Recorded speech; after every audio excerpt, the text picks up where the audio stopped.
أعوذ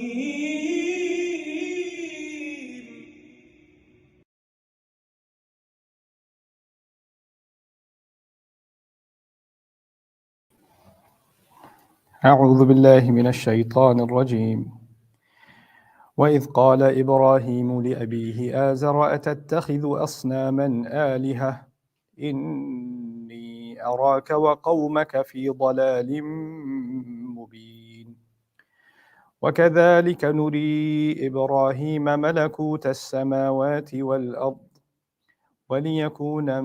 وليكون من الموقنين رب اشرح لي صدري ويسر لي أمري واحلل عقدة من لساني يفقهوا قولي فالحمد لله رب العالمين والصلاة والسلام على سيد الأنبياء والمرسلين وعلى آله وصحبه أجمعين أما بعد. Once again everyone, Assalamu alaikum wa rahmatullahi ta'ala wa barakatuh. Today is our second installation of the conversations we're going to have about Ibrahim alayhi salam, and I want to start us off with what Allah tells us about him in Surah Al-An'am. My plan over the course of the month is to go through different places in the Quran and pay attention to everything Allah has told us about him, so we can learn about him in his own words, like let Allah introduce us to Ibrahim alayhi salam.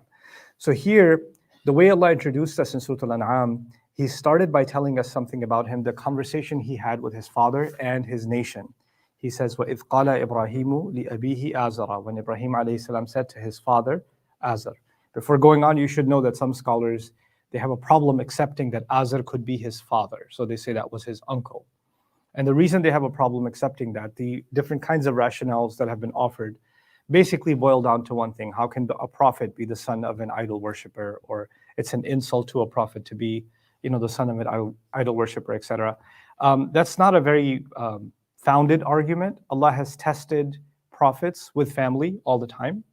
Allah Azza wa Jal has tested Yaqub alayhi salam with his children. Allah has tested Nuh alayhi salam with his wife. Allah has tested Lut alayhi salam with his wife. Allah has tested Nuh alayhi salam with his son.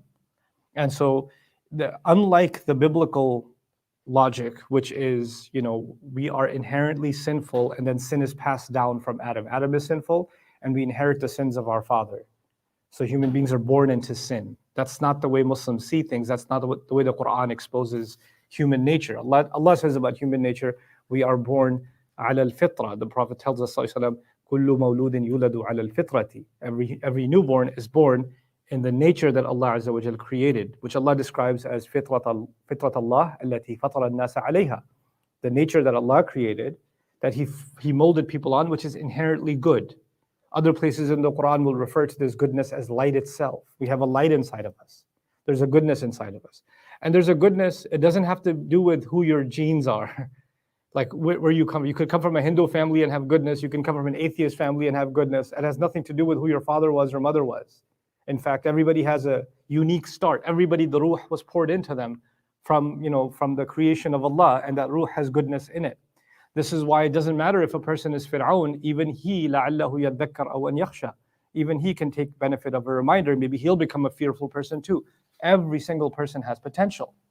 There's no such thing as a cursed nation or a cursed people or a cursed set of genes. People say things casually like our family's cursed or this or that. There's no such thing in our religion. In our deen, every human being is an individual. كُلُّهُمْ أَتِيهِ وَكُلُّ أَتِيهِ يَوْمَ الْقِيَامَةِ فَرْدًا. Everybody will come before Allah individual, alone. You're not going to be judged on what family you came from or what your parents did or what anybody else did. And in fact, the entire legacy of Ibrahim alayhi salam is about that singular responsibility. So it kind of undoes that if we get uncomfortable that his father was an idol worshiper, or as the story is told by different sources, a maker of idols in his village. In any case, the Quran's language is abihi. When Ibrahim alayhi salam said to his father Azar, and then Allah mentions his name by name, Azar. أَتَتَّخِذُ أَصْنَامًا آلِهَةً. Are you really taking idols, statues as gods? Inni araka wa qawmaka fi dhalalin mubin. I see you and I see your entire nation as people that are lost in obvious confusion, obviously lost. I see you people as totally and absolutely clearly lost. So he criticizes his father and he criticizes his father's entire nation. Now this is the introduction we're getting in Surah Al-An'am, one of the earlier surahs of the Quran. We're getting an introduction to the kind of person Ibrahim alayhi salam was. What is he doing that's so revolutionary? First of all, in ancient societies, there were different kinds of authority, right? And the authority came from the family. Now, after, in this postmodern world, we're living in many societies, we're so hyper individualistic, like European society, American society, Australian society. We've become so hyper individualistic, living in big cities. People leave their family from the village or the small town and they move to a bigger city to get a job, or they leave the country and get a job. So they're on their own. The dad's not checking on whether they prayed or not, or whether they ate or not, or who their friends are. They have an individual, independent life, right? And the hierarchy of the family, which was based on when your father speaks to you, say yes, father, yes, sir, etc. Even in non-Muslim cultures, that started disappearing, right? So we don't really see the authority of the parental figure the way that it used to be in the ancient world. And the same way the authority of the village, or the authority of the race, or the authority of the emperor, right? Back in the day, nobody spoke about the emperor in bad words. Not just because if they find out you spoke about them like that, you're going to get killed, but also there was this awe and reverence for the ruler. There was this regard for the king. It was part of your identity that you had that.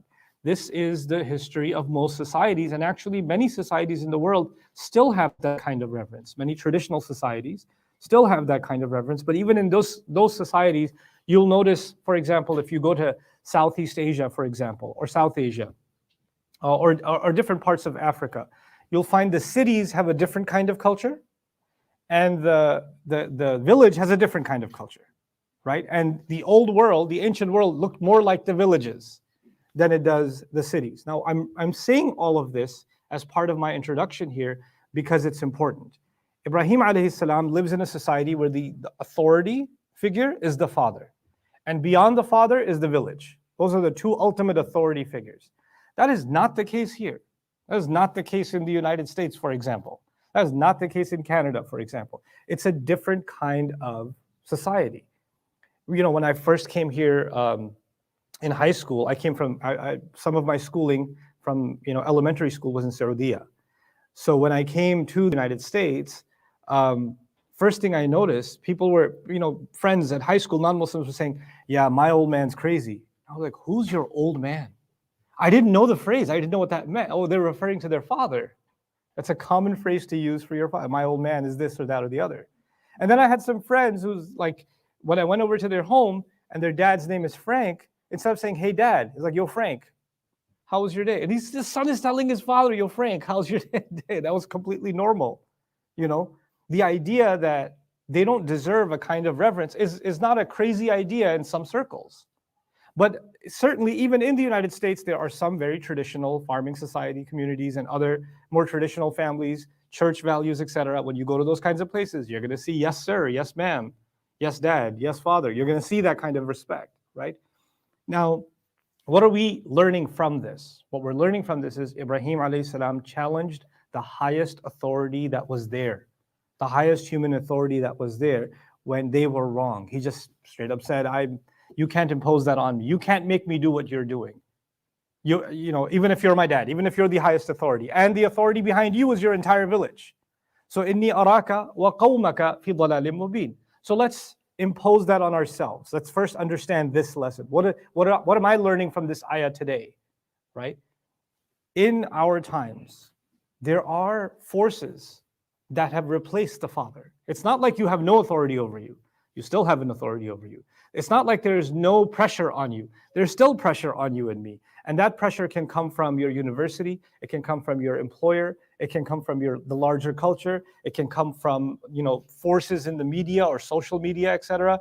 Where if you were to speak out against something, or if you were to take a stand where everybody wants you to accept something as right, and you say, no, I don't accept that that's right, well, you're going to get flamed. You're going to get destroyed by the larger culture that says, how dare you question what we just told you is good?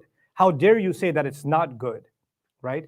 So you can actually get in trouble with the larger dominant culture or any force of influence because you're saying what is right. And you know what? Back in the day, this is the next comparison I want you to understand. Because a lot of times when people study Quran, they're like, oh, well, people in the old times, they used to worship idols. we're not in those times anymore. You're right. We don't have idols made of wood. We don't have idols made of marble or stone, right? We don't have carvings like that. But you know what we might have? What we have instead? We have conceptual idols. We have philosophies and ideas that have now become unquestionable, and people will give their life to those ideas, and people will destroy anyone who questions those ideas. Well, basically, those ideas and those philosophies and those worldviews have replaced physical idols. In fact, they're much more transportable, right? You don't have to have the physical idol. Now they're concepts in your head. They're concepts that are being imposed on society, and if you question them, well, then you're going to be in big trouble. And how Rasul would describe shirk as something as subtle as a black ant in the middle of a dark night on a black rock, right? But an idol is pretty shiny. It's golden, colorful, on top of a temple, lit up. It's very obvious. So shirk takes other forms. What scholars would call a shirk al-khafi, the hidden form of shirk. That's what you and I have to be aware of. There are forces at play in our time, like there were forces at play in Ibrahim alayhi salam's time. The thing that was unquestionable was the authority of the idols. But we have to ask ourselves, in my day and age, in my society, in my culture, in my country, in my nation, in the world that I experience, what are the things that are unquestionable that I don't even have a right to question it? And if Allah has taught me otherwise, doesn't matter, I should keep my mouth shut. And if somebody's asking me to be okay with it, I should just go along. This is the first thing Ibrahim alayhi salam defies. He defies authority. He said, you're taking these idols as gods? These are your absolute authority? These are the things, and ilah is an important word. It doesn't just mean God. It actually means someone or something that you adore or love beyond all else. Wala, ilah, the verb aliha actually also means faza'a ilayhi, something you run towards in desperation, something you're clinging on to, is actually an object of not just worship, but an object of your adoration, your admiration, something you're desperately holding on to. And it's from the degrees of love. One of the words in Arabic for love is wala, which means when you love that, it's like you love nothing else. It's about a love beyond all else, right? And that's embedded inside the meaning of the word ilah.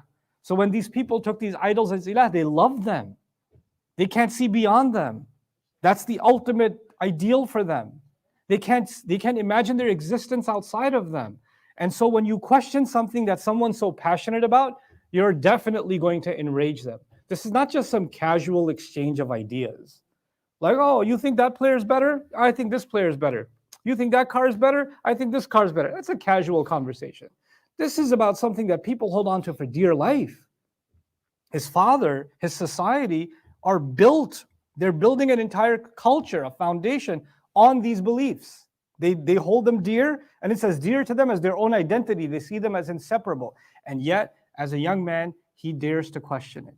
أَتَتَّخِذُوا أَصْنَامًا آلِهَةً إِنِّي أَرَاكَ وَقَوْمَكَ فِي From what I can see, I see you and your entire nation clearly lost. You're openly lost. This is actually a very aggressive stance, isn't it? It's a very, very daring stance. Where does the strength for that stance come from? How did he come up with the courage to challenge his society in this way? This is what Allah Azza wa Jalla is going to answer in this passage. So today I'll also inform you of the kind of schedule we're going to have. I'm going to start these durus, like I said, before the Isha prayer. They're going to be short because I want the attention span to be high. We're going to have the Taraweeh prayer on Saturdays only. We're going to have a couple of extra sessions. So we're going to have the Taraweeh prayer come to an end. Those of you who'd like to make Tahajjud or Qiyamul Layl tonight, you can skip the witr prayer. I'm going to have another dars, then some salah, then another dars, then some salah, up until 1 or 2 in the morning. So that's the plan. And those of you who'd like to leave and come back, you can leave and come back also. But on Saturdays, because it's an easier day on the weekend, I want to take advantage of some Qiyamul Layl Tahajjud and also some additional reminders. So we'll keep carrying on with this series, inshallah. So in our next installment, what I'm going to talk to you about is what is the source of Ibrahim alayhi salam's courage to be able to do what he did? Because Islam is not just a set of beliefs. It's actually the courage to stand up for those beliefs. The courage to actually question when somebody's challenging those beliefs, or question somebody who's making you surrender to what is against those beliefs. Where do you get that kind of courage? Because the normal tendency for a human being is just agree with everybody, don't stir any trouble. It's going to cause too much of a problem. If you want to fit in, if you just want to have a comfortable life, just be quiet, just play along. It's okay, it'll pass. Just keep it safe, right? And that's not the way of Ibrahim alayhi salam. He had no security, no backing. He's a young, the safest place you have is your own family. And he's actually, by this statement, he is rejecting the security of his own family. In fact, the first threat that came to him came from his father. The first threat was given to him by his father. The place you're supposed to find safety is where he found danger because of what he said, because of what he believed. So we're going to have to explore where this incredible strength is coming from. With that, I'll conclude. Barakallahu li wa lakum fil Qur'an al-Hakim wa nafa'ani wa iyyakum bil ayati wa dhikr al-Hakim. Assalamu alaikum wa rahmatullahi ta'ala wa barakatuh.